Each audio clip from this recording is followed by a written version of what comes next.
हरिदासाची घरी मज उपजवा जन्मांतरी मनसे काही वागा हेच देगा पांडुरंगा संता लोटांगणी जाता लाज नको मनी मनसे काही मागा हेच देगा पांडुरंगा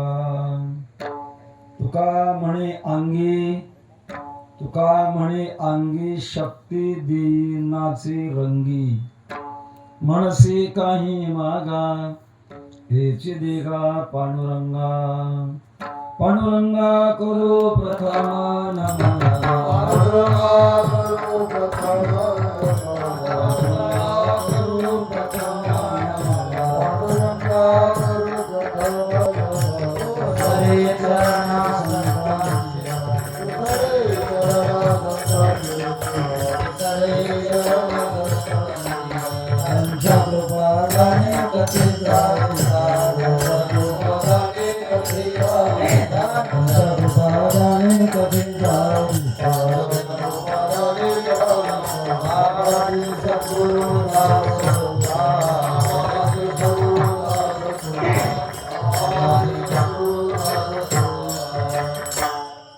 दयांचे केल्या स्मरण होय सकळ विद्यांचे अधिकरण तेश वंदो श्री चरण श्री गुरूंची हे नमस्कारू आता काय माझी वाणी मानेल संतांचे रंजवू चित्तासी अकुलिया माझी वाणी तुझी वर्णे गुणनाम ऐसे दे प्रेम काही कळा मस्तक हे पायावरी या वार करी संतांच्या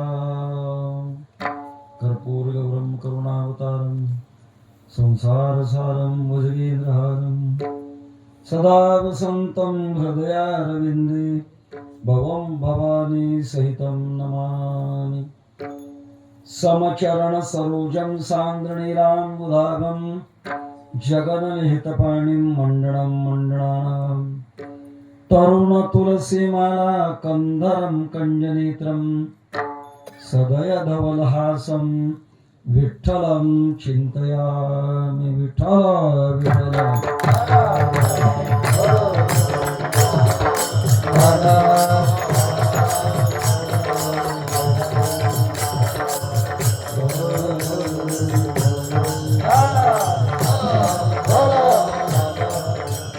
हरिदासाची घरी मज उपजवा जन्मांतरी मनसे काही मागा हेच देगा पांडुरंगा अनंत कृपा सागर भगवत पूज्यपाद जगदोद्धारक जगद्गुरु श्री तुकोबाराय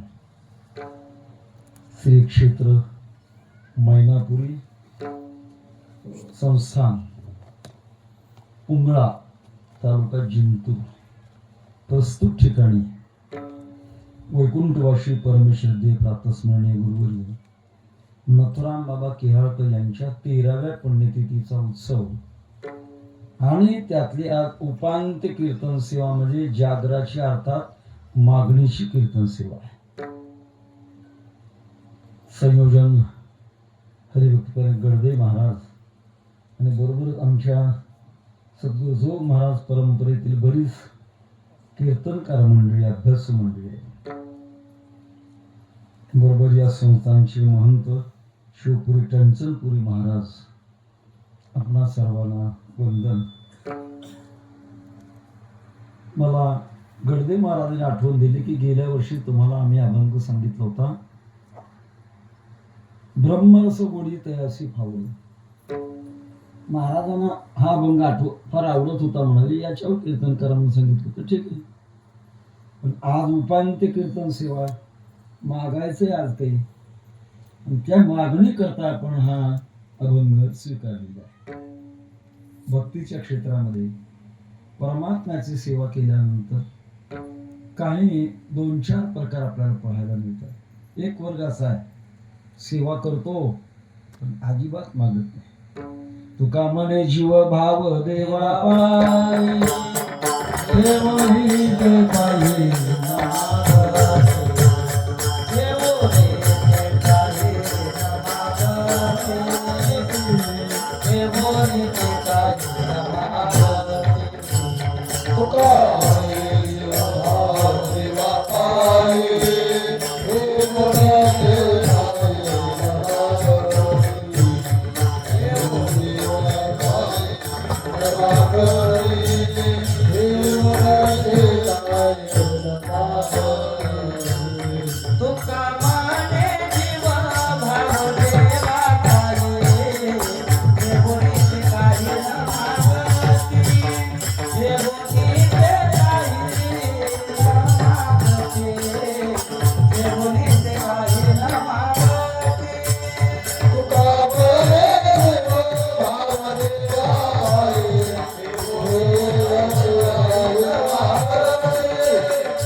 ठेवून हे काही न मागत.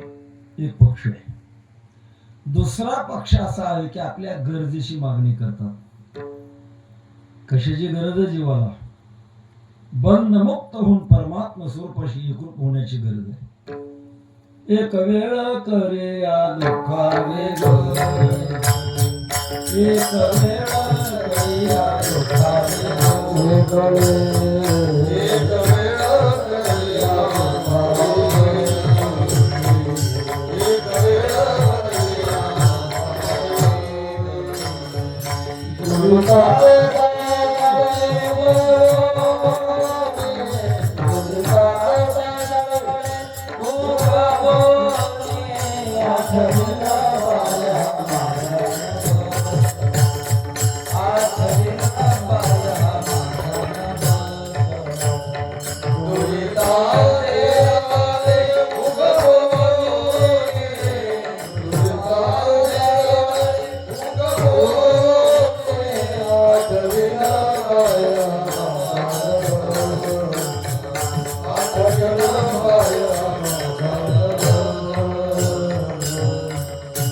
जन्मजन्मांतराची जीवदशेला आवश्यक असणारी गरजेची मागणी.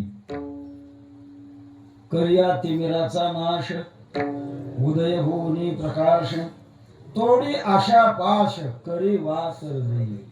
ही गरजेची मागणी. तिसरा प्रकार आहे आवडीची मागणी. गुण गायीन आवडी, हेची माझी सर्व जोडी. तुका म्हणे गर्भवासी, सुखे घालावे आम्हास. तिसरी आवडीची मागणी. आणि चौथी मागणी, मागण्याची इच्छा नाही पण भगवान परमात्मा माग माग म्हणतात म्हणून मागायचंय. आजचा अभंग चौथ्या प्रकारातला आहे. पहिली भूमिका फार उच्च भूमिका आहे महाराज. सुद्धा आपल्याला कल्पना असेल, ज्या काळात हिंदुस्थानची फाळणी झाली नव्हती त्या काळात लाहोर शहर हिंदुस्थान मध्ये होत. आता पाकिस्तानची राजधानी. फाळणीनंतर, फाळणीपूर्वी लाहोर युनिव्हर्सिटीमध्ये गणित शास्त्राचे प्राध्यापक होते. त्यांचं नाव होतं तीर्थराम. अतिबुद्धिमान. गणितासारखा क्लिष्ट विषय पण यांचा हात समोर होता. एके दिवशी कॉलेज सुटलं होतं. तीर्थराम घराकडे चालले होते. जाता जाता रस्त्यात असा एक कार्यक्रम पाहिला. एकच वक्ता बोलतोय आणि हजारो माणसं शांत चित्ताने ऐकतात. काय चाललंय कुतूहल म्हणून उभं हात बांधून उभे राहिले. विषय चालला होता उत्तिष्ठत जागृत प्राप्य वरान निबोधत क्षुरस्य धारा निशिता दुरत्यया दुर्गम तपतस्तत् कवयो वदन्ति. उठा जागी भारी आता, स्मरण करा पंढरीनाथा. भावे शरणी ठेवा माथा, चुकवा व्यथा जन्माच्या. क्षणभंगुर नाही बरवता.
विषय रंगामध्ये आले होता. तीर्थराम हाताची घडी घालून ऐकत होते आणि वृत्तीवर परिणाम होत होता. वैकुंठवासी गुरुनामगुरु बंकर स्वामी महाराज सांगायचे, पेटणाऱ्या वस्तूचे 3 प्रकार आहेत. पहिला प्रकार आहे कापराच्या जातीचे, दुसरा प्रकार आहे गोरीच्या जातीचा आणि तिसरा प्रकार आहे शेणाच्या जातीचा. कापराच्या जातीचं कापुराची वाती भरत, गोरीच्या जातीचं फुंकून फुंकून धुमसून धुमसून आषाढी कार्तिक हळू हळू हळू हळू चल. आणि तिसरं शेणाची जात, शेणाला पेटवायला गेलं तर पेटत तर नाहीच नाही, पण पेटवणाऱ्याला विझवत. चला पंढरपूरला, हा पांडुरंग परमात्मा काय पंढरपुराच आपल्या गावात नाही. ज्ञानोबा तुकोबारांना जे कळालं नाही ते शेणाच्या जातीला कळालं. तीर्थराम कापराच्या जातीची होती महाराज. ऐकल्याबरोबर तोच झाला घात जीवपणा.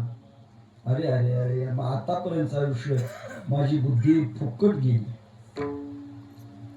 आणि नोकरीचा राजीनामा दिला, संन्यास घेतला. संन्यास घेताना शेंडी काढावी लागते, जानवं तोडावं लागतं, दीक्षा घ्यावी लागते, नाव बदलावं लागतं.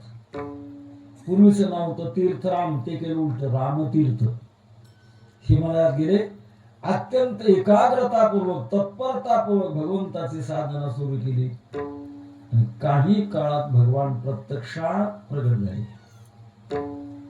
स्वामी रामतीर्थांना म्हणतात, स्वामी काय हवं ते मागा. स्वामी रामतीर्थांची वचन लक्षात ठेवण्यासाठी जसं म्हणतात, देवा तेरे भावे जो करो भलो भलो संसार, राजी है उसमें जिसमें तेरी रंजा है.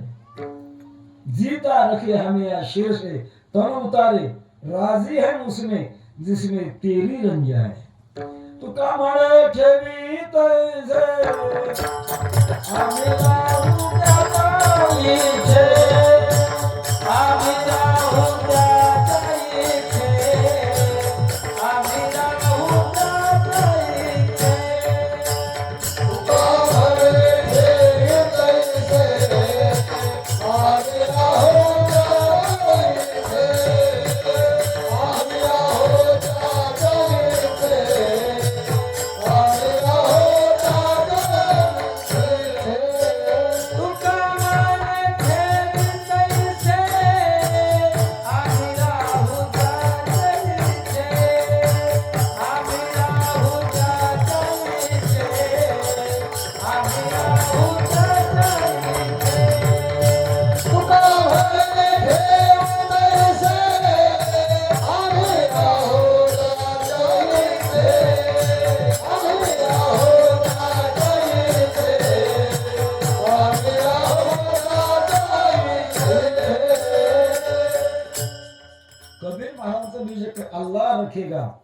वैसा ही रहना, मौला रखेगा वैसा ही रहना. देव ठेवील तैशी राहावे, समयासे सादर व्हावे. देव ठेवील तैशी राहावे. पाठातला अभंग आहे. परमात्मा जसा ठेवील तसे राहू. ठेविले अनंते तैसेची राहावे.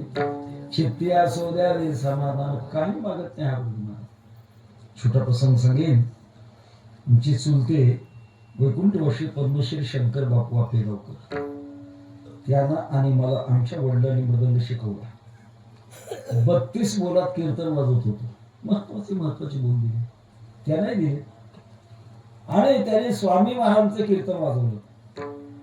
बंकर स्वामी महाराजांनी त्यांच्या वडिलांना सांगितलं, या मुलाला माझ्याकडे द्या, फार मोठा करतो याला, जा घेऊन म्हणे. मुंबईला माधवबागेमध्ये मक्खनजी भैया म्हणून जागतिक कीर्तीचे मृदंग वादक होते. मक्खनजी भैया ठेवलं. चूक झालं शिक्षण. एके दिवशी बापूने मागचा बोल बसला म्हणून पुढचा बोल मागितला. आता मागचा बोल बसल्यानंतर पुढचा बोल मागणं काही गुन्हा आहे का? तुम्ही मागितले ना, मागता माणूस बसला मागता, आता पुढचं द्या.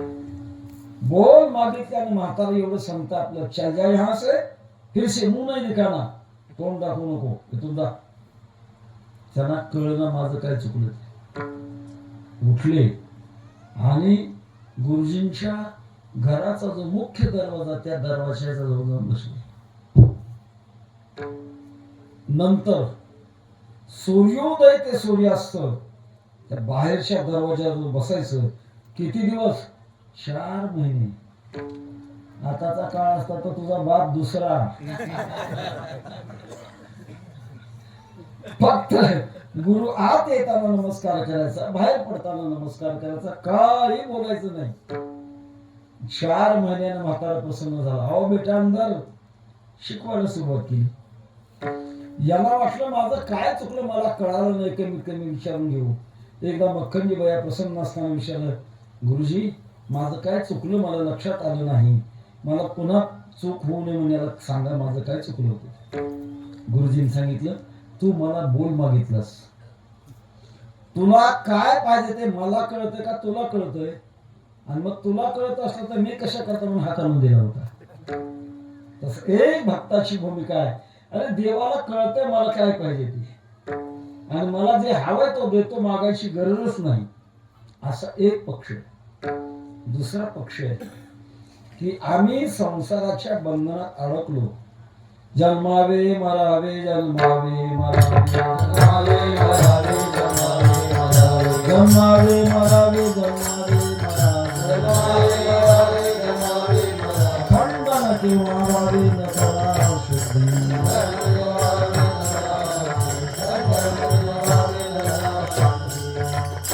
फार मोठी बंधन आपल्याकडे लागलेली. पहिलं अज्ञानाचं बंधन, विकाराचं बंधन, शास्त्राचं बंधन, कायद्याचं बंधन, व्यवहाराचं बंधन, कितीतरी बंधन आहेत मला.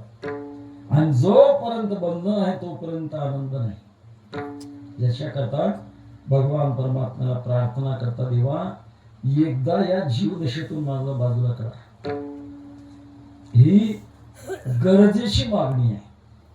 याच्यानंतर गरज संपल्यानंतर जी मागणी असते ती आवडीची मागणी आहे. आवडी आणि गरज दोन्ही आपल्या जीवनामध्ये नेहमी आहे. म्हणतो लहान मोठा पण तो पाठीमागे. बाळा आपण जेवण करतो गरज म्हणून का आवड म्हणून? हा, कॉफी केली. बरं आता पुढचं विचारतो, तहान लागल्यानंतर पाणी पितो गरज म्हणून का आवड म्हणून? हा, हे बरोबर आहे. आजारी पडल्यानंतर औषध घेतो गरज आहे का आवड आहे? अचानक हल्ला झालाय. अरे गरज आहे बाळा. आणि शाळेत जाण्याच्या अगोदर तुम्ही पोटभर घरी जेवण करता गरज म्हणून, आणि शाळेत जाता जाता दुकानातलं एक चॉकलेट घेऊन खाता का खाता? आता आवडून. ते म्हणेल माझ्यावर संक्रांत काय बसली बोलण्यामध्ये. आता मोठ्या लोकांमध्ये सुद्धा तसंच आहे महाराज. भूक लागल्यानंतर माणसं जेवण करतात गरज म्हणून, पोट भरल्यानंतर हात धुतात आणि लगेच खातात. अगोदर खात होते ते ताटातलं पक्वान्न खात होते आणि नंतर लगेच खातात ते खिशातल्या पिशवीतली तंबाखू खातात. का खातात? नुसत्यावर नाही, वाईटावर. सेवी भांग आपो तंबाखू उदंड परंतु अखंड भ्रांती माझी. मला माहिती आहे नथुराम बाबा केहाळकर यांचा शिष्यवर्ग तंबाखू खाणारा नाही. चुकून एखादा खात असेल तर आज संकल्प करून टाका, आजपासून खाणार नाही. सोडण्याचा मुद्दा असा, आवड आणि गरज या दोन गोष्टी आपल्या जीवनामध्ये कायम. तसं परमात्म्याच्या भक्ती मार्गामध्ये मोक्ष प्राप्त व्हावा, बंधन संपावं ही गरज आहे. परंतु त्या परमात्म्याचा आनंद भोगण्याकरता प्रेमाने गुणगान गाणं ही आवड आहे. आणि तिसरा प्रकार आहे, भगवान परमात्मा भक्त मागत नाही, माग माग असं म्हणतात. तेव्हा परमात्मा माग म्हणतात म्हणून मागायचंय. अभंगाच्या पहिले हरिदासाची घरी, हरिदासाची घरी, हरिदासाची घरी,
हरिदासाची घरी मज उपजवा जन्मांतरी. काय महाराजांचे शब्द आहेत, महाराज तोलून बोलून. हरिदासाची पोटी म्हणत नाही, हरिदासांची. कारण काही हरिदास ब्रह्मचारी असतात. आमचे गुरुनाम गुरु स्वानंद स्नेशी सद्गुरु जोग महाराज ब्रह्मचारी. मग आता हरिदासाची पोटी म्हणून कसं जमत? घरी संतांचे नाणे होईल किडा. कुत्राहून सुद्धा संतांच्या घरचा हो, असं आम्हाला. आता प्रकार असा आहे, हरीच्या दासाच्या घरीची एवढी आवड, दासाला बाबतीमध्ये शास्त्रामध्ये फार किंमत नाही. जीवंतोपि मृता पंच व्यासेन परिकीर्तिता, दरिद्रो व्याधितो मूर्खा प्रवासी नित्य सेवका. जिवंत असून 5 मेल्यासारखे आहे. दरिद्री, व्याधिग्रस्त, मूर्ख म्हणजे अज्ञानी, व्याधी खूप रोग लागलेला आहे, आणि नित्य सेवका सेवाच करतो दास. हे जिवंत असून मेल्यासारखे आहेत. मग असं असताना दासाच्या घरी का बरं मागावं? त्याचं उत्तर असं आहे की परमार्थात आणि संसारात फरक आहे. संसारामध्ये दासाचं शोषण केलं जातं आणि परमार्थात दासाचं पोषण केलं जातं. विठ्ठल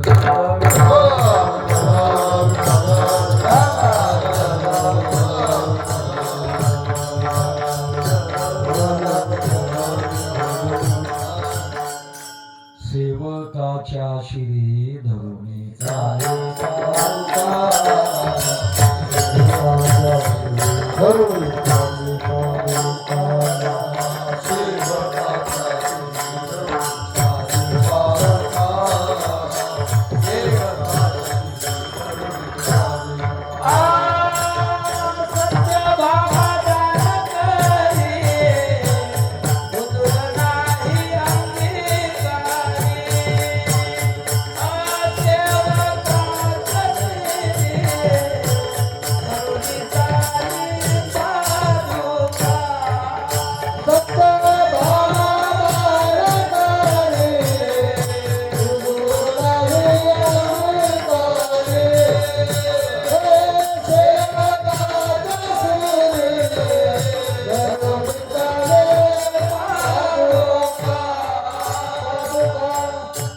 भक्ती मार्गामध्ये दास झालो म्हणजे पोषण होत, शोषण नाही. आणि असं पोषण होत असल्यामुळे सत्यभामादार करी उजर नाही अंगीकारी, सेवकाच्या शिरी धरुणी चाले पादुका. मोठा प्रसंग इतिहासातला, सगळं सांगून आपल्याला वेळ पुरणार नाही. आपण नेहमी ऐकणारी मंडळी आहात.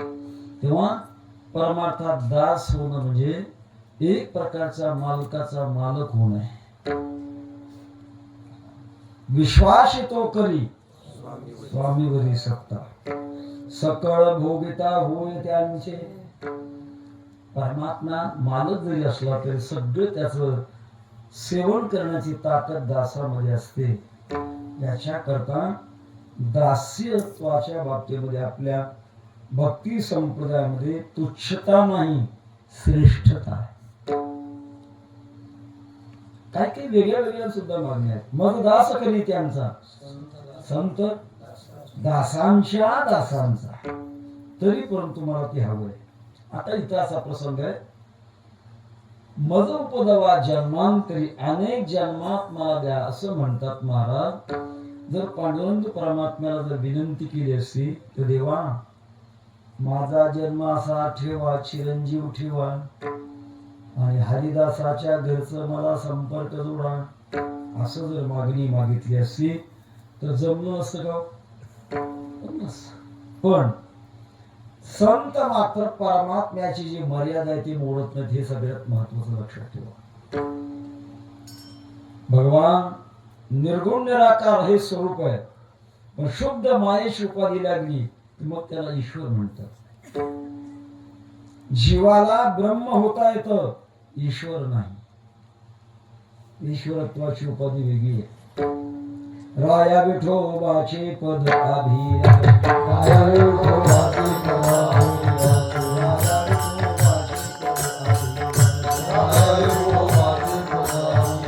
पातकाची राशी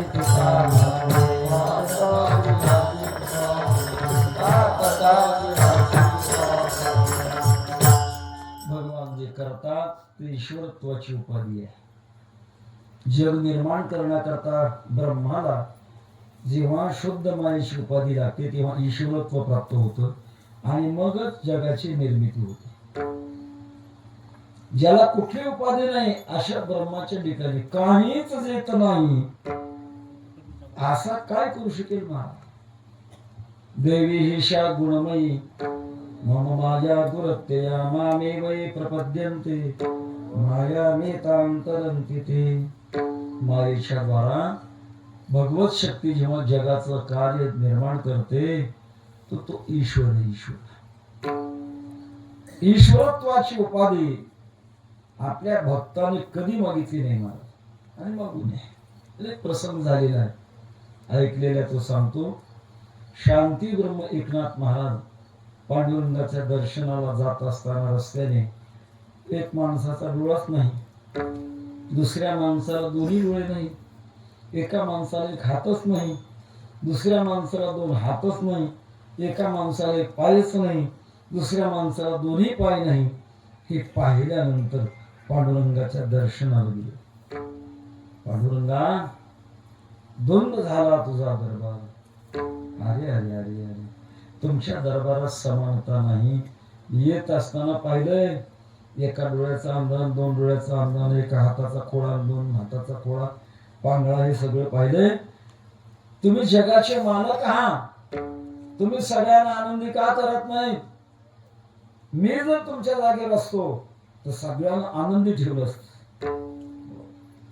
जसं कीर्तनकारामध्ये सुद्धा असं असतं दत्ता महाराज. आणि जर तुमच्यासाठी तुमच्या जागेवर कीर्तनाला असतो ना, काय समाज तृप्त केला असता, असं म्हटलं जातं. तसं नाथ महाराज म्हणले, देवा, अरे तुझ्या जागेवर मी जर असतो ना, सगळा समाज सुखी केला असता. एकही आंधळा नाही, एकही खोडा नाही, एकही पांगळा नाही, सगळे समान केले असते. पांडुरंग परमात्म्याने सांगितलं, नाथ महाराज, असं जर तुमचं मन आहे ते एक काम करू आपण. मी विटेहून खाली उतरतो, 2 तासाची मुदत, आणि 2 तास तुम्ही विटेवर उभं राहा आणि काय बदल जगाचा करायचा तो करून घ्या. नाथ महाराज म्हटले, चला, हरकत नाही, उतरा. पांडुरंग परमात्मा विटेहून खाली उतरले. नाथ महाराज उभे राहिले. सर्वज्ञत्वाची, ईश्वरत्वाची उपाधी प्राप्त झाली आणि समाजाकडे पाहायला लागले. ज्याचा एक डोळा गेला होता त्याचं मागचं कर्म दिसायला लागलं. याने मागच्या जन्मात डोळ्याचा वापर कधी चांगला केलाच नाही. काय पांडुरंग परमात्मा दयाळू, याचे दोन्ही घालवायला पाहिजे होते, एकच घालवला. एका हाताचा खोळा, याला हाताने कधी चांगलं काम केलंच नाही. कीर्तनात बसला तरी कधी टाळ्या वाजवल्याच नाही. वास्तविक याचे दोन्ही हात घालवायला पाहिजे होते, एकच घालवलाय. आणि पांगड्या माणसाच्या बाबतीमध्ये तेच आलं, मागचं कर्म दिसायला लागलं. आणि बघता बघता विचार करता करता 2 तास झाले. भगवान पांडुरंग परमात्मा आले आणि विचारलं, नाथ महाराज, काय बदल केलाय? नाथ महाराजांनी हात जोडले, देवा, तुम्ही करता ते बरोबर करता. कारण ईश्वर तत्वाचे नियम भगवत भक्त मोडत नाहीत. मला कोणाच्याही कारभारात हस्तक्षेप करणं एक प्रकारचा गुन्हा आहे ना. गृहमंत्र्याच्या खात्यात शिक्षणाधिकाऱ्याने जर किंवा शिक्षण मंत्र्याने हस्तक्षेप केला तर चालतं का? ज्याचं त्याचं खातं वेगळं. सर्वज्ञत्व हे भगवान परमात्म्याचं खातं आहे आणि त्यांच्या खात्यात हस्तक्षेप करणं चूक आहे. एक प्रसंग आहे आपल्या भक्ती मालिकेमध्ये. खोदू नावाच्या भक्तांची नोंद आहे. कानो पात्रा खोदू, पिंजारी तो दादू, भजनी अभेदू, खोदू खोदू. खोदू महाराज भगवंताचं सतत चिंतन करायचे. शेतामध्ये झोपडी टाकलेली, रात्रंदिवस भगवंताच्या चिंतनामध्ये रंगून जायचे. प्रकार असा झाला, त्या राज्यात श्रावण महिना संपला तरी वरून एक पाण्याचा थेंब पडला नाही. प्रजा विचार करू लागली, श्रावण महिना संपला, जास्त पाण्याचा महिना आहे, आणि एकही थेंब पडला नाही, वर्ष कसं जायचं? प्रजा कशी जगेल? राजाकडे आली, सरकार तुम्ही जबाबदार आहात. एक वाक्य आहे, राजा कालस्य कारणम, काळ कसा यावा याला जबाबदार राजा आहे. राजा पुण्यवान असला तर प्रजेला देखील सुख मिळतं, राजा जर पापी असला तर प्रजेला दुःख मिळतं. भगवान परब्रह्मचंद्रांचं वाक्य, नमेस्तेनो जनपदे, माझ्या राज्यात एकही चोर नाही. म्हणून तो आजच्या काळात राम राज्याचा फार मोठा आदर आहे महाराज. सांगण्याचा मुद्दा सांग. राजाकडे आले. राजा म्हणाला, मी काय करू बाबा, फार झालं तर तळ असतं तर एखादं टँकरनं पाणी पुरवलं असतं, माझ्या हातात काय आहे? काही लोकांनी सांगितलं, महाराज शेतामध्ये झोपडी बांधून खोदू नावाशी एक महाराज आणि त्यांच्याकडे सामर्थ्य आहे. आपण लवाजमासह जा आणि त्यांना पाऊस पाडण्याची विनंती करा. राजाला पटलं. राजाने आपला सगळा कारभार घेतला बरोबर आणि खोदू महाराजांच्या झोपडीच्या पुढे गेले. खोदू महाराजांची झोपडी उघडी होती उगावडी. आणि जाऊन राजाने खोदू महाराजांचे पाय धरले. महाराज, मी राजा आहे, तुम्हाला विनंती करण्याकरता आलोय. पाऊस श्रावण महिना झाला तरी पडला नाही. माझी विनंती आपल्याला, मी शरण आहे, पाऊस पाडा, तुमच्या सामर्थ्य आहे. खोदू महाराज म्हटले, राजा, अरे माझ्या जर सामर्थ्य असतं तर भीक मागून मी कशाला खात असतो तुझ्या राजधानीमध्ये. आणि सामर्थ्य नाही महाराज, लपवताय तुम्ही, पाय सोडणार नाही, पाऊस पाडला तरच पाय सोडेल. खोदू महाराजांच्या लक्षात आला, हट्टी राजा, आता करता काय सांगितलं. राजा, जा परत, पडेल पाऊस. शब्दावर विश्वास ठेवला. राजा परत गेला. जो पाऊस धोधो धोधो धोधो सुरू झाला, नदी नाले तुडुंब भरले. खोदू महाराज मात्र विचार करू लागले, पाऊस पाडण्याचं सूत्र वरुणाकडे, अर्थात ईश्वरत्वाच्या ताब्यातून ते खातं कोणाकडे, वरुणाकडे. आणि जर नियमाप्रमाणे पाऊस पडायचा असता तर पाऊस पडलाच असता. मी माझी सामर्थ्य शक्ती वापरली आणि भगवंताच्या कारभारामध्ये हस्तक्षेप केला. मी आता जगण्याच्या योग्यतेचा नाही. एका क्षणात खोदू महाराजांनी प्राण सोडला नाही. भगवत भक्त भगवंताच्या कारभारात हस्तक्षेप करत नाही. आणि मृत्यू लोकामध्ये आल्यानंतर हा जन्म याला मर्यादा आहे महाराज. कलियुगामध्ये शतगरी ते अर्धरात्र खाली 100 वर्षाची मर्यादा आहे. आणि ती मर्यादा न मोडण्याकरता हरिदासाची घरी मज उपजवा जन्मांतरी. नाहीतर असं जर म्हटलं असतं तर अश्वत्थामा बलिर्व्यासो त्यातच आमचा नंबर असो, असं म्हटलं असतं तर नाही नाही नाही. वेळेप्रमाणे आम्ही जो देह घेतलाय तो देह त्याला मर्यादा आहे. तर विशेष आहे. जगद्गुरु तुकोबाराय मानव देह घेऊन निजधामा गेले, हा एक अपवाद आहे. पण 3 अपवाद आहेत महाराज आपल्या मृत्यूमध्ये. ते नाही उरू आदि अवतार एक अपवाद आहे. आणि संत सुद्धा समाधी बैसला निर्वाण कथा कीर्तन करीतो संजीवन समाधी. ही मृत समाधी नाही. विश्वमाऊली ज्ञानोबा आज सच्च्या अंतःकरणाची भक्ती असेल तर त्याला कृपा करतात. करण्याकरता मात्र परिपाये बीज शुभ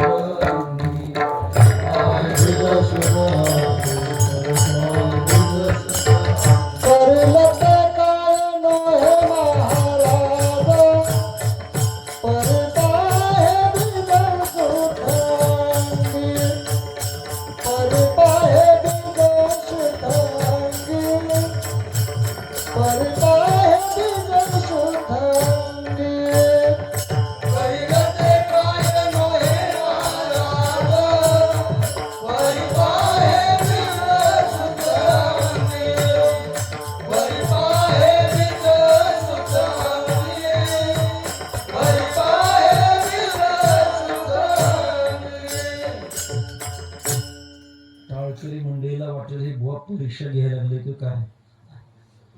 परीक्षा घेतो आळंदीला, इतरत्र नाही. पण हे असं का. आमचे वैकुंठवासी गुरुवर मामासाहेब दांडेकर नेमकं प्रमाण म्हणायचे. मग करील ते काय नव्हे महाराज परिपाहे बीज शुद्धांगी. अपवाद आहे. मानव देह घेऊन निजधामा गेले, अपवाद आहे.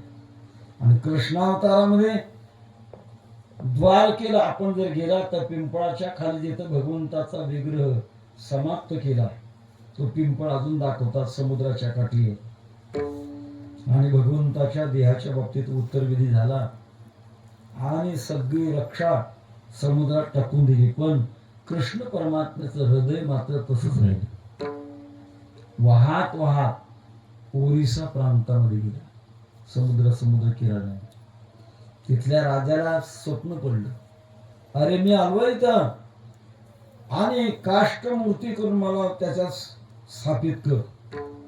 त्या राजाने लिंबाच्या झाडाची काष्टमूर्ती जगन्नाथाची बनवली आणि पाठीमागून कृष्ण परमात्म्याचं हृदय त्याच्यात ठेवलं. आजही प्रत्येक 12 वर्षानंतर मूर्ती बदलण्याची परंपरा आहे. प्रत्येक 12 वर्षानंतर लिंबाचं झाड त्याच शिवारातलं पाहिजे, त्याची मूर्ती बनवतात जगन्नाथाची. आणि पहिल्या मूर्तीतला हृदय काढून दुसऱ्या मूर्तीमध्ये बसवण्याकरता एक योग्यता लागते. कोणालाही जमत नाही महाराज, शुद्ध आचरणाचा आहे. आणि पहिल्या मूर्तीतलं हृदय काढून दुसऱ्या मूर्तीमध्ये बसवत असताना डोळे बांधतात. चुकून जर पाहिलं तिथंच त्याचा मृत्यू होतो. 3 अपवाद आपल्याला पाहायला मिळाले. पण मात्र एरवी जर आपण पाहिलं तर मृत्यू लोकांना सोडावं लागत असते. आणि या नियमाप्रमाणे तुकोबाराय चिरंजीवपणा मागत नाही, जन्म मागतात. हरिदासाची घरी मज उपजवा जन्मांतरी, अनेक जन्म मला द्या. काय मृत्यू लोकातल्या मर्यादा असतील त्या मी पाळू, पण तो हरिदासाच्या घरी मला जन्म द्या. का मागतात? तुम्ही मागा म्हणता म्हणून मी मागतो. अभंगाच्या दुसऱ्याचा मनस काहे मागा, मनस काहे मागा, मनस काहे मागा, मनस काहे मागा. हेच बघा पांडुरंगा, हेच बघा पांडुरंगा, मनस काहे मागा, मनस काहे मागा, मनस काहे मागा, मनस काहे मागा. हेच देवा पांडुरंगा, हेच देवा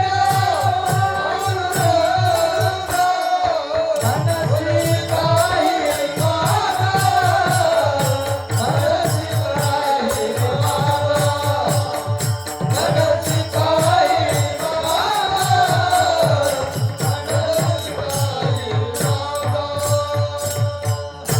विठोबार कुमारी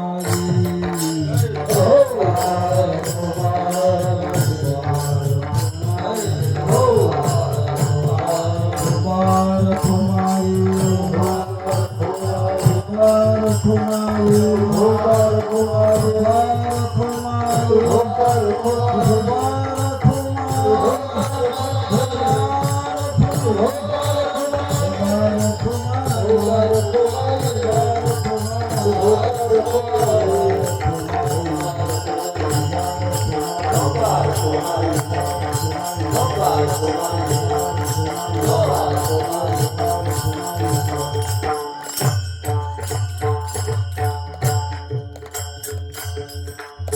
मनसे काही मागा हे शिथिगा पांडुरंगा.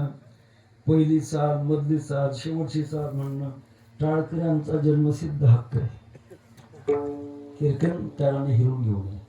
पण पत्रिकेमध्ये खाली एक नोट असते, वेळेनुसार कार्यक्रमात बदल केला जाईल. त्याचा वापर काका कधी करायचा? 9:30 वाजून गेले. तेव्हा आपण शेवया मनसे काही मागा हे शिदेगा पांडुरंगा. देवा मागा म्हणताना तुम्ही मागा, तुम्ही म्हणता म्हणून मी मागतोय. काय हेच द्या. हरिदासाच्या घरी मला अनेक जन्मच्या जन्म द्या. तेथे रामनाम होईल श्रवण, घडेल भोजन उच्छिष्टाचे. संतांच्या घरी भगवान परमात्म्याचं चिंतन आम्हाला ऐकायला मिळेल. आणि ते विशेष चिंतन आहे महाराज. ज्यांच्या हृदयामध्ये प्रत्यक्षात परमात्म्याची अनुभूती आहे, त्या हृदयातून निघालेलं चिंतन सामान्य चिंतनापेक्षा विशेष आहे. जसं एखादा हिंस्र पशु आपल्या अंगावर उडाला आहे, त्याला प्रतिकार करण्याकरता गोळी मारली तर तो मरू शकतो. पण गोळी हाताने फेकून मरेल का?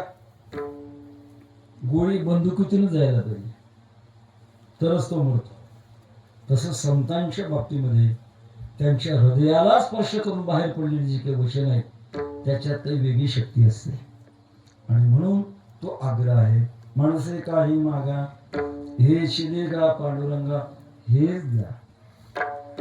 काय भक्ती मार्गामध्ये 3 गोष्टी आवश्यक आहेत: विधी, विश्वास आणि आग्रह. 3 गोष्टी फार महत्वाच्या. ज्या परमात्म्याची भक्ती करायची आहे शास्त्राने तो विधी सांगितला पाहिजे. तो देखावा हा विध, चिंतनेची कार्य सिद्ध, परमात्म्याच्या सेवा करावी हा विधी आहे. म्हणून शरण जावे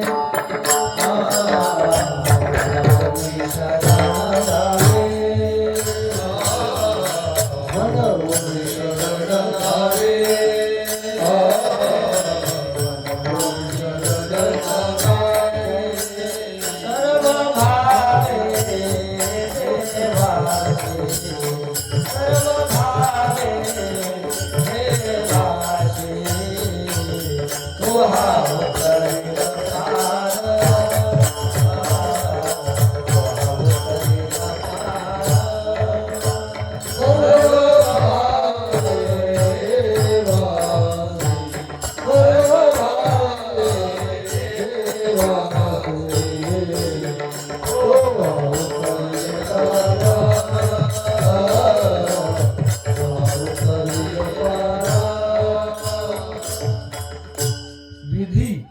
वेदे रामायणे चैव पुराणे भारते तथा इदमेकं सुनिष्पन्नम देव नारायणस्स. सगळ्यांचं सार एकच आहे की परमात्म्याची सेवा करावी, भगवंताला शरण जावं हा विधी आहे. दुसरा क्रमांक विश्वास.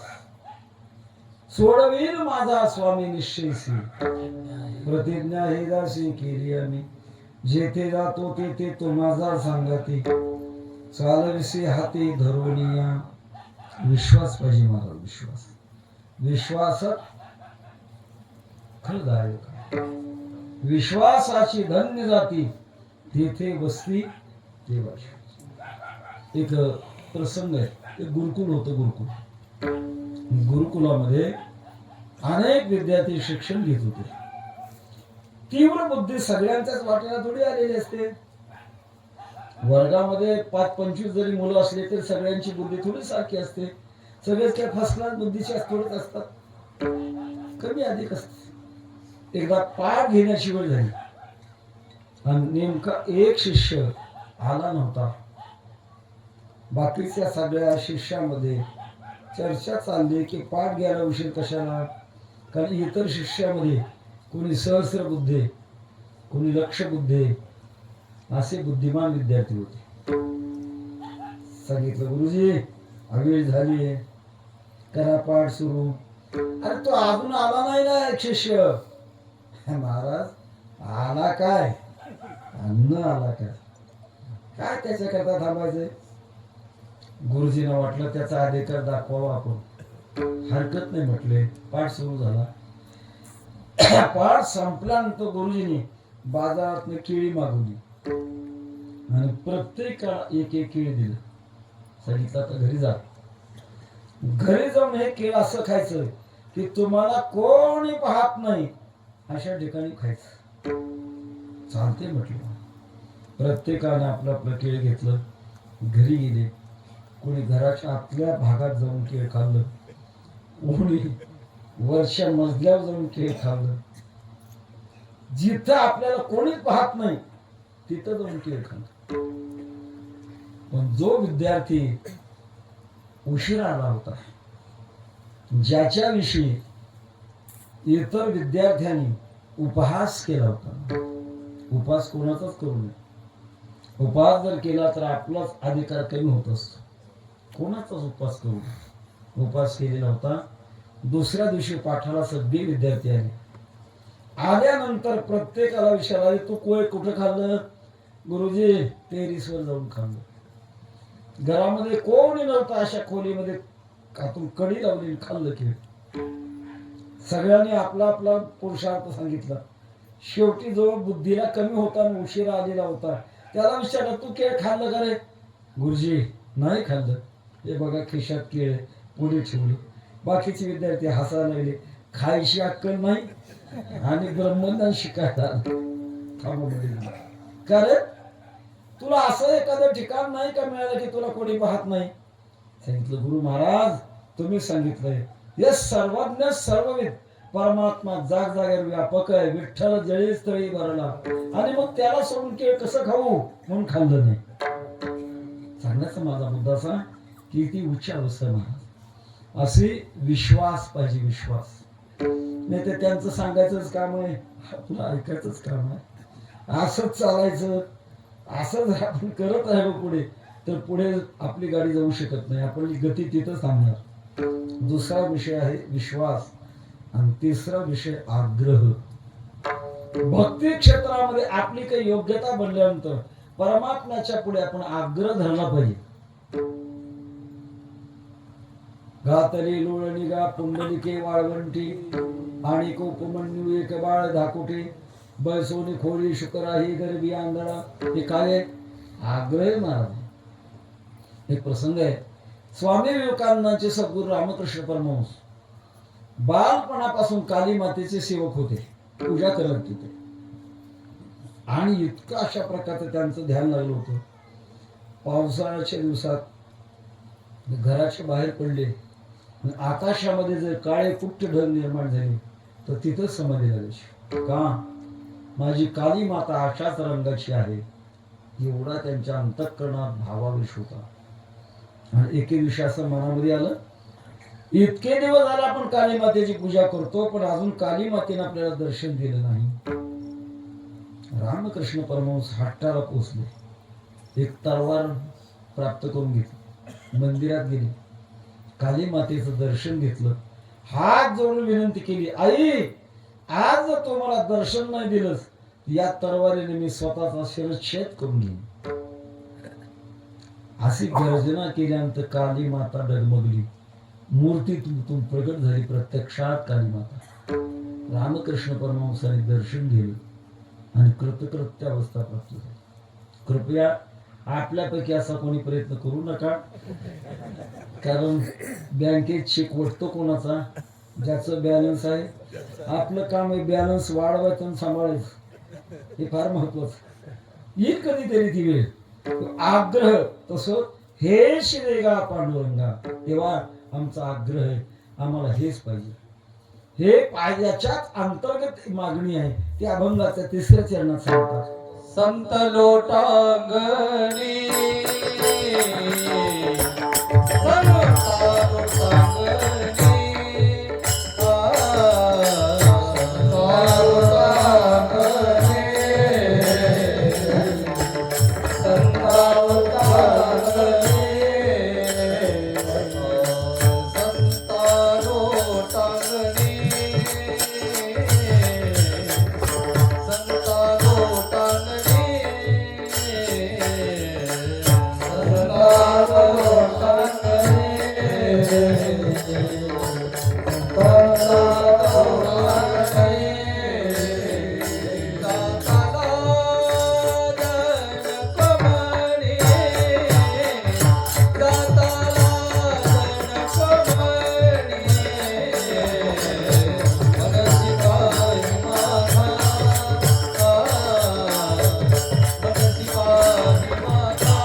जाता लाज नको म्हणे. पांडुरंगा संत मंडळींना लोटांगण घालत असताना माझ्या मनात लाज निर्माण होऊ देऊ नका. बडविला रांडेनी सुपंत मार्ग चालवी जे जगी यमपंथे.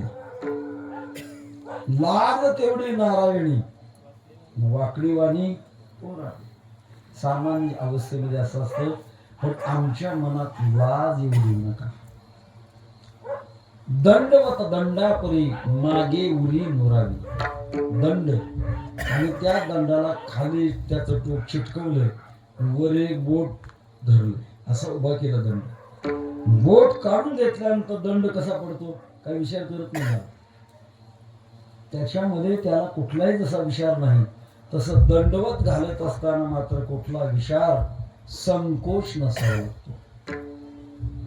जोगा परमानंदाचं एक मोठं उदाहरण आहे. जोगा परमानंद श्री क्षेत्र बार्शी, भगवंत बार्शी इथं त्यांचा जन्म झाला होता आणि त्यांचा नियम होता रोज लोटांगण घालायचं, दंडवत घालायचं. दंडवत दंडापरी मागे उरी नुरावी असे दंडवत घालायचे. थंडीचे दिवस, अंगावर काही नसायचं. एका श्रीमंत माणसाने अत्यंत भारी किमतीची एक उलनची शाल आणि जोगा परमानंदांना पांघरण्याकरता दिली. ज्या दिवशी ती शाल घेतली आणि शाल घेऊन दंडवत घालण्याकरता गेले, पण खाली थोडस माती होती. आपल्या अंगावर शाल आहे आणि खाली दंडवत घातला तर त्या शालीमध्ये ती माती लागेल. त्या दिवशी दंडवत थोडा जपून घातला. नंतर लक्षात आलं नेहमीप्रमाणे आजच्या दंडवतात आनंद आला नाही. का आला नाही? त्याचं कारण आहे माझ्या मनामध्ये विकल्प निर्माण झाला. शाल खराब होईल एवढ्या करता माझ्या मनात विकल्प निर्माण झाला. याच्या करता माझ्या शरीराला कुठेतरी दंडन केलं पाहिजे. शेतामध्ये गेले पूर्वी सकाळ मूग टाकून आणि भिजवायची.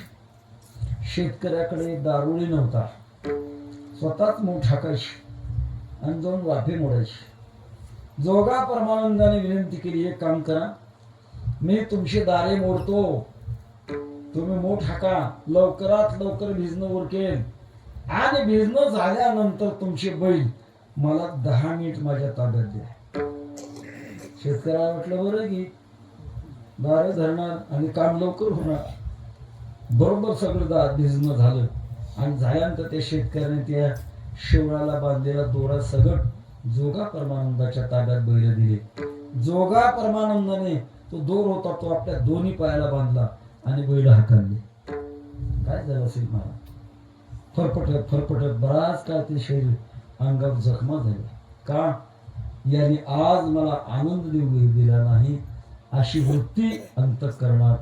म्हणून कुठली लाज नको, कुठली अभिमान नको. अभिमान असेल तर लाज, अभिमानच नाही तर लाज कुठली? तेव्हा असं अभिमान रहित अशा प्रकारचं लज्जा रहित संतांना नमस्कार करण्यामध्ये मला लाज नको. काही वेळेला अभिमान नसावा आणि काही वेळेला स्वाभिमान असावा. म्हणवा हरीचे दास, तुका म्हणे मज यास. आपल्याला एक उदाहरण सांगण्यासारखे, स्वामी विवेकानंद शिकागो धर्म परिषदेला निमंत्रण नसताना गेले. संयोजकाला विनंती केली, मी हिंदुस्थानहून आलो, आमच्या सनातन धर्माचं तत्व जगापुढे मांडण्याकरता मला संधी द्या. संयोजकांनी सांगितलं, तुम्हाला निमंत्रण नाही, आमचं सगळी वेळ वाटून गेलेली आहे, पण तुम्हाला काहीतरी स्थान म्हणून 4.5 मिनिट तुम्हाला वेळ देतो. स्वामी विवेकानंद काय हरकत नाही म्हटले, तेवढे 4.5 मिनिट उभं राहिले. कसं आहे, काही वेळेला समोर माणसं अभ्यासू जर असली तर कीर्तनकाराच्या अंगाला कुठं कुठं घाम फुटतो हे कीर्तनकारालाच कळेल, बाकीच्याला नाही कळणार. नाही का काका? घाम फुटतो. आज सुद्धा दत्ता महाराज असतील, काका असतील, परमपूज्य गुरुवर्य ठाकूर महाराजांचे वंशज असतील, आपण आपल्या जोग महाराज संस्थेचे उत्तम अशा प्रकारचा अभ्यास केले विद्यार्थी असतील, मनावर संकोच निर्माण होतोच नाही. संकोच निर्माण झाला, काय बोलावं कळेना. हिंदुस्थानच्या दिशेने मान वळवली आणि रामकृष्ण परमहंसाचं स्मरण केलं. एक दिव्य प्रकाश आपल्याकडे येतोय, जाणीव झाली आणि पुढे तोंड केल्यानंतर पहिलं वाक्य उच्चारलं, माय ब्रदर्स अँड माय सिस्टर्स, सगळ्या परिषदेतल्या उच्च उच्च अभ्यासू लोकांनी उभारून टाळायचा कडकडाट केला. अरे हा महात्मा सामान्य नाही, सगळ्या जगाला माझं म्हणतोय, त्याचा सत्कार करा. मोठी मोठी व्याख्यानं झाली. एके दिवशी एका व्याख्यानाला स्वामी विवेकानंद निघाले होते. निघत असताना एक पाश्चात्य देशाचा तरुण समोरून येत होता. पाश्चात्य लोकांची स्वभावता बुद्धी चिकित्सक आहे आणि आपल्या देशातल्या लोकांची बुद्धी भाविक आहे. चिकित्सेतून विज्ञानाचा जन्म होतो आणि भाविकतेतून अध्यात्माचा जन्म होत असतो. एक तरुण समोरून आला. स्वामी विवेकानंदांची वेशभूषा भारतीय. परमश्रद्धे प्रातस्मरणीय रामसुखदाजी म्हणायचे, आपली संस्कृती टिकवायची असेल तर 4 गोष्टी बदलू नका. देशभाषा, वेशभूषा, खानपान आणि देहसंबंध बदलू नका, तर संस्कृती जगेल, नाही तर जगणार नाही. वेशभाषा मात्र डोक्यावर भगवा फेटा, अंगामध्ये भगवी कपणी, भगवी लुंगी आणि मात्र योगायोगाने पाश्चात्य देशातला चप्पल मात्र घेतला होता. समोरून येणाऱ्या तरुणाने विचारलं, स्वामीजी सगळी वेशभूषा तुम्ही तुमच्या देशातली घेतली आहे, पण आमच्या देशातला चप्पल घेतला, हे झालंय का केलंय? स्वामी विवेकानंदांचा स्वाभिमान जागा झाला. ताबडतोब सांगितलं, तरुणा हे झालं नाही, मुद्दाम केलंय. कारण तुम्हा पाश्चात्य देशातली संस्कृती भोग प्रधान आहे, तिला पायाखाली तुडवण्याकरता तुमचं चप्पल घेतलं.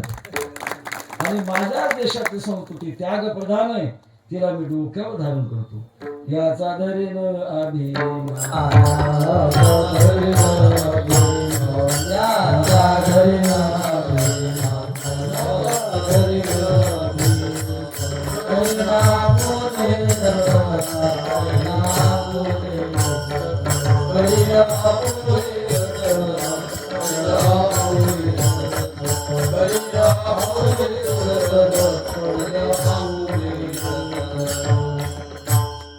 स्वाभिमान ज्याला म्हणतात, तो स्वाभिमान भाग वेगळा आहे. आणि संत समोर असल्यानंतर त्यांना दंडवत करणं, नमस्कार करणं हे परंपरा आहे. अलीकडे असं काही दिसतं की एखादी व्यक्ती आणि उभी राहिलेली असते, अनेक मंडळी त्यांच्या पाया पडतात, हे अजिबात झुकत नाहीत, हाते जोडत नाहीत, मकाच्या बुरकुंडासारखं ताट उभं असतात. एक लक्षात ठेवण्यासारखं शास्त्र आहे महाराज. प्रति नमस्कार जर नाही केला, सगळं पुण्य नष्ट होत असतं. प्रति नमस्कार केलाच पाहिजे. लहान मुलगा जरी असला तरी प्रति नमस्कार करावा. शास्त्र एवढं सांगतंय की त्याच्या पायाला हात लावू नका. त्याच्या पायाला जर हात लावला तर त्याचा आयुष्य कमी होत असतं. पण त्याच्यामध्ये परमात्मा स्वरूप आहे, तर परमात्म्याला नमस्कार केलाच पाहिजे. हा सामान्य नमस्कार. आणि स्वाभिमानाची गोष्ट वेगळी.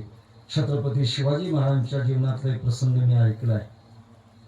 महाराज लहान होते, वडील शहाजीराजे आदिलशाहच्या दरबारामध्ये नोकरीला होते. आणि एकदा शिवाजी महाराज आपल्या वडिलांच्या भेटीकरता गेले. सगळा समाज आदिलशहाला मुजरा करून खाली बसायचा, पण शिवाजी महाराज मात्र मुजरा करत नव्हते. यायचे आणि आपल्या वडिलाच्या जवळ मांडी घालून बसायचे. नेमकं आदिलशाहचं लक्ष त्यांच्याकडे जायचं. सगळे मला मुजरा करतात आणि हा मुलगा मुजरा करत नाही. 2 हबप शेजारी शेजारी बसावे, एकाच हबपाचं दर्शन घ्यावं, दुसऱ्या हबपाला वाटतं मला कुठेतरी समुद्रात फेकून दिलं का काय, असं जसं वाटावं तसं आदिलशाहला वाटायचं. आदिलशाहने विचार केला, या मुलाची वाकलेली मान एक दिवस मला पाहिजे.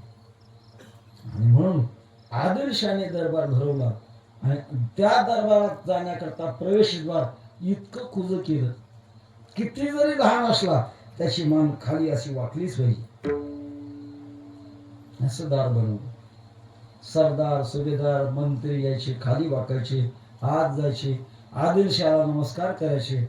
जेव्हा छत्रपती शिवाजी महाराजांचा नंबर आला, शिवाजी महाराज शानाक्ष, तुका म्हणे इथे काहीतरी आहे. महाराजांनी खाली मान नाही वाकवली, असं वर धरलं, अगोदर पाय टाकले आणि तसं ताट बसले आणि जाऊन बापाजवळ जाऊन बसले.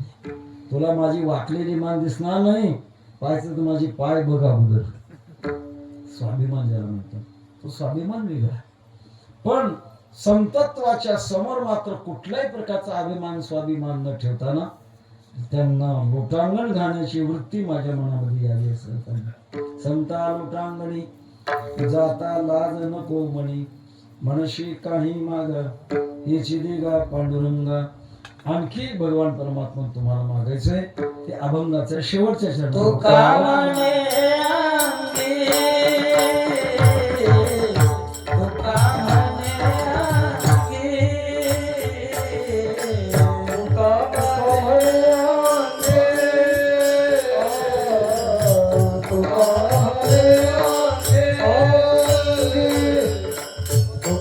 म्हणे अंगी, तुका म्हणे अंगी,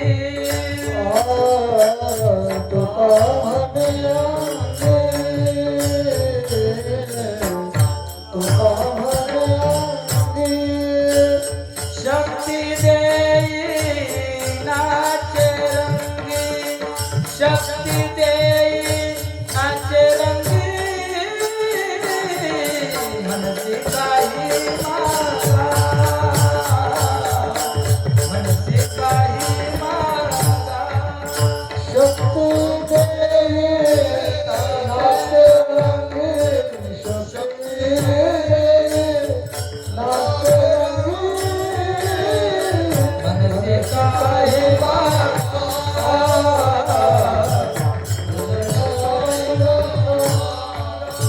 हेची वेदा पांडुरंगा, हेची वेदा पांडुरंगा, हेची वेदा पांडुरंगा, हेची वेदा पांडुरंगा. मनसी काही मागा, मनसी काही मागा, मनसी काही मागा, मनसी काही मागा. अभंगाचे ध्रुपद आपण गायल्यामुळे मला असं जाणवतं की आपण शेवटची चाल सुद्धा उरकून घेतल्याचं जाणवतं नाही ना. हा, बरोबर. तुका म्हणे अंगी शक्ती देई नाचे रंगी.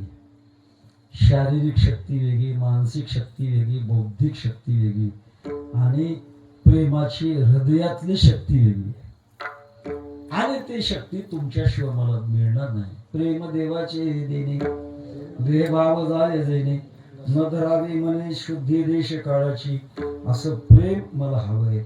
आणि ज्यांच्या बाबतीमध्ये अंगामध्ये तुमच्या आनंदाचा भाग घेण्याकरता माझ्या नृत्य अशा प्रकारचं माझ्याकडे असावं. वैष्णवांचं नृत्य वेगळं आणि कलात्मक नृत्य वेगळं, चलन चितवन त्याचे प्रकार आहेत. आणि वैष्णवांचं मात्र विलज्ज उद्गार येते नृत्य देश मग भक्ती उत्तम भुवनम पुन्हा. भागवतामध्ये चिंतन आहे. भगवत भक्त नाचो कीर्तनाचे रंगी, ज्ञानदे पला उजगी, नाचतानंद कल्लोळी पवित्र, गाणे नामावळी रे. लोक काय म्हणतात यांच्याकडे कुठल्याही प्रकारची अंतकन वृत्ती जात नाही. एकाग्रतेने भगवंताच्या समोर आपण नाचतोय, आनंद घेतला जातो. गाई नाचे उडे आपुलिया छंदे, आपल्या छंदाने, समाजाच्या छंदानं नाही. काही वेळा समाजाच्या छंदानं असतो गायक. एखादा गायक गातो आणि समाजाचा प्रतिसाद मिळाला की 2-4 ताना अजून जास्त पडतात.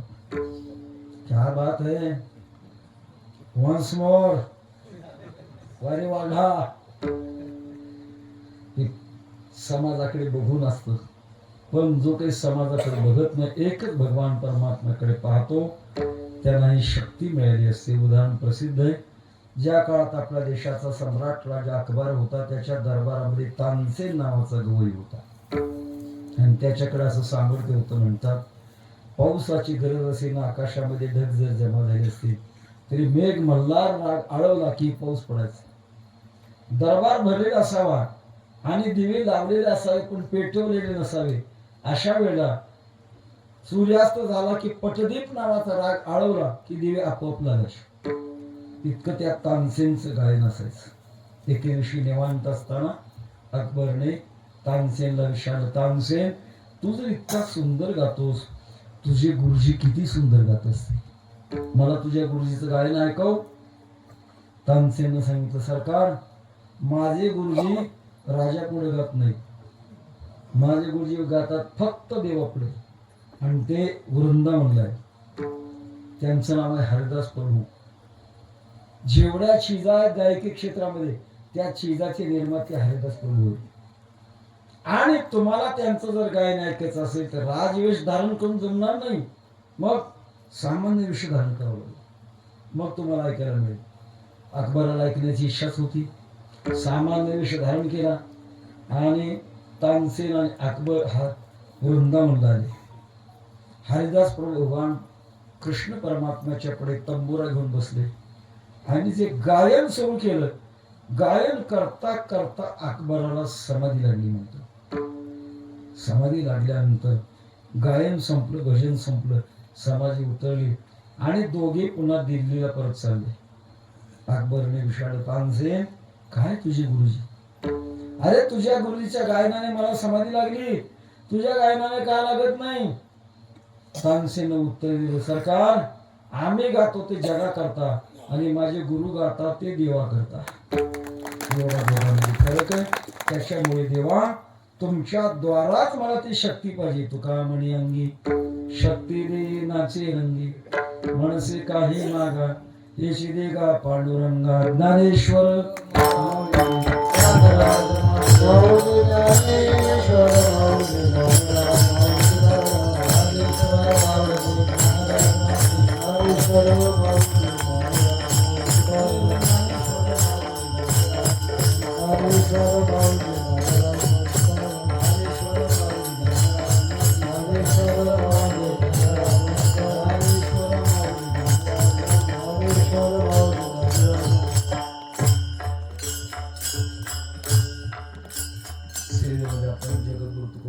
गाथेचं पारायण करत आहे. रोज रोज वेगळ्या वेगळ्या महापुरुषाची चिंतन आपण ऐकत आलात. आजचं जागराचं चिंतन आणि याकरता आपण भगवान परमात्म्याच्या पुढे हरिदासाचे घरी मज उजपमान तरी या भंगाचं चिंतन प्राप्त वेळेमध्ये केलं. तरी परंतु माझे 5 मिनिटं शिल्लक आहे. माप सोडायचं नाही. 5 मिनिटं मी तुमची पुन्हा घेणार आहे. माझ्या मनातलं मनोगत आपल्या पुढे प्रकट करणार आहे. मनोगत असं आहे, आपण सर्व मंडळी भात आहात. तोंडावर स्तुती करायची पद्धत वारकरी संप्रदायामध्ये नाही. का? नाथ महाराज लिहितात, भरतखंडी नरदेह प्राप्ती हे तो परम भाग्याची संपत्ती. भारत देशातला जन्म प्राप्त होण्याकरता फार मोठे भाग्य लागते. काय महत्व आहे भारत देशाला? एक देश प्रसूतस्य सकाशात अग्रजन्मना स्वम स्वम चरित्रम शिक्षेरम पृथिव्याम सर्व मानवा. जगातल्या माणसाने आपल्या देशामध्ये यावं आणि अध्यात्माची भक्तीची धडे घ्यावी अशी आपल्या देशाची उंची. पण मधल्या काळात पाश्चात्य संस्कृतीचं अंधानुकरण, आपली संस्कृती खाली आली. पेपर वाचा, बातम्या ऐका, मन खिन्न होतं मला. नको नको ते भ्रष्टाचार, भयानक हिंसाचार, स्वैराचार, अत्याचार, अनाचार, बलात्कार, व्यभिचार, अपहरण चाललंय कुठे देश. आपण सर्व उपस्थित मंडळी या दुराचारातली नाही, पण आपल्यावर एक मोठी जबाबदारी मी देणार आहे. पुरुष वर्गामध्ये आपण आजोबा असाल किंवा वडील असाल, माता भगिनीमध्ये आजी असाल किंवा आई असाल, आपल्या घरात 5-6 वर्षाचा मुलगा किंवा मुलगी असेल, त्यांना चांगले संस्कार लावण्याची जबाबदारी आपली आहे. कौमारे दाशरी प्राज्ञो धर्मान भागवतानी, माता शत्रु पिता वैरी येन बालून पाठिता. शिक्षण आणि संस्कार माणसाच्या प्रगतीचे 2 पाय. शिक्षणाने बुद्धी तीव्र होते आणि संस्काराने हृदय पवित्र होत असतं. आज आपण स्वातंत्र्य काळात आहोत. साधारणपणे 79 वर्ष झाली असतील लोकशाहीमध्ये आपण आहोत. लोकशाहीमध्ये असताना सुद्धा झालेल्या हुकुमशाहीपैकी एकाच राजाचे पुतळे जागोजागी आपल्याला दिसतात, ते म्हणजे छत्रपती शिवाजी महाराजांचे. काम बाळपणात जिजामातेने चांगले संस्कार दिले. शिवाजी महाराज झाले. तसं आपल्या लहान मुलाला चांगले संस्कार द्या. एक ऐकलेला प्रसंग, एक मुलगा शाळेत जायचा, शेजारच्या मुलाची पेन्सिल गुपचूप आपल्या पिशवीत टाकायचा. घरी आईला आणून दाखवायचं, आईनं काही नाही म्हणायचं, त्याला वाटायचं मी करतोय बरोबर करतोय. पेन चोरायला लागला, वह्या चोरायला लागला, पुस्तकं चोरायला लागला. करता करता चोऱ्या करायची सवय लागली. लहानाचा मोठा जरी झाला तरी चोऱ्याच करायला लागला. मोठा झाल्यानंतर एक मोठी चोरी केली आणि ती चोरी करत असताना त्याच्याकडे खून पडला.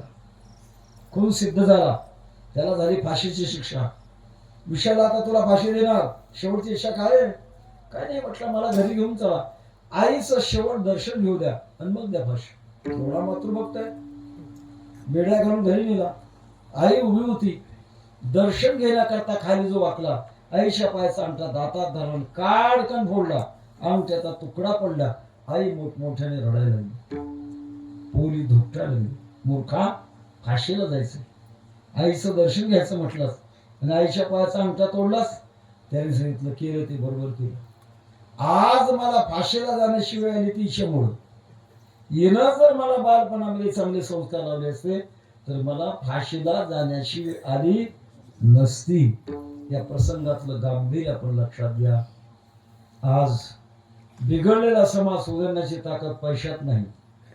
बिघडलेला समाज सुधारण्याची ताकद प्रशासन आणि शासनात नाही. गुन्हा झाल्यानंतर प्रशासन पुढे येतं, शासन पुढे येतं का? गुन्हेगाराची वृत्ती निर्माण नष्ट करण्याकरता पुढे येतं. गुन्हा झाल्यानंतर पुढे.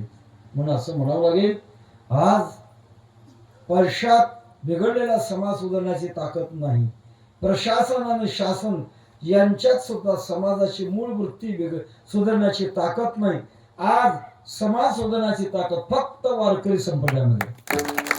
वारकरी संप्रदाय समाज सुधारू शकतो. महाराज, आम्ही महाराष्ट्र आणि महाराष्ट्राच्या बाहेर चिंतन सेवा करण्याकरता जातो. मोठेपणा म्हणून सांगत नाही, पण प्रतिसाद चांगला मिळतो. नागपूरच्या पुढे 50 किलोमीटर रामटेक आहे. सद्गुरू जोग महाराज संस्थेच्या माजी विद्यार्थ्यांनी काही भाविक तयार केले आणि रामटेकला जोग महाराज संस्थेची उपशाखा प्रस्थापित करण्याचं ठरवलंय.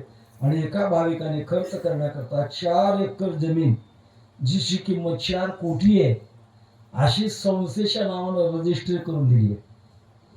आम्ही त्या जमिनीचा एक नया पैसा सुद्धा आळंदीच्या कामाकरता वापरणार नाही, त्यांच्याच त्यांच्याकरता. पण विश्वासाचं ठिकाण म्हणून त्यांनी दिलेलं आहे. 10 जानेवारी मध्य प्रदेशमध्ये होतो, छिंदवाडा जिल्हा, अंबाडी नावाचं गाव, तपपूर्ती महोत्सव. असंच मनोगत प्रगट केल्यानंतर एक महाराज उठले आणि सांगितलं, महाराज तुमचे शब्द खाली पडू देणार नाही. आम्ही मध्य प्रदेशमध्ये जोग महाराज संस्थेची उपशाखा स्थापन करू. दक्षिणेकडे हिमायतनगर, तामिळनाडू नारायण महाराज म्हणून वारकरी पद्धतीची त्यांना विनंती केली आहे, महाराज तुम्ही एक काम करा, लहान मुलांना चांगले संस्कार देण्याकरता एक शिक्षण संस्था स्थापन करा. त्यांनी कबूल केलं की महाराज आम्ही करू. कर्नाटकमध्ये 5 वर्षापासून अमरबेटला संस्था सुरू आहे. कुठे? कर्नाटक. गुजरातमध्ये विजय जाधव नावाचे आमच्या संस्थेचे विद्यार्थी, त्यांनी प्रारंभ केला. आणि उत्तरेकडे देखील ऋषिकेशला विठ्ठल गंगा पूजन वारकरी चॅरिटेबल ट्रस्ट नावाचं ट्रस्ट स्थापन झालंय. आणि महाराष्ट्रातल्या सगळ्या आपल्या वारकऱ्यांनी वारकरी संप्रदायाचे संस्कार तिथं सुरू केले. मला एवढं सांगायचं आहे की आपला वारकरी संप्रदाय फार समर्थ संप्रदाय आहे. एका महापुरुषाची भविष्यवाणी सांगतो चिंतन सेवा समर्पित करतो. अमरावती जिल्हा, माधाम नावाचं गाव, पाटलाच्या वंशामध्ये एक व्यक्ती जन्माला आली.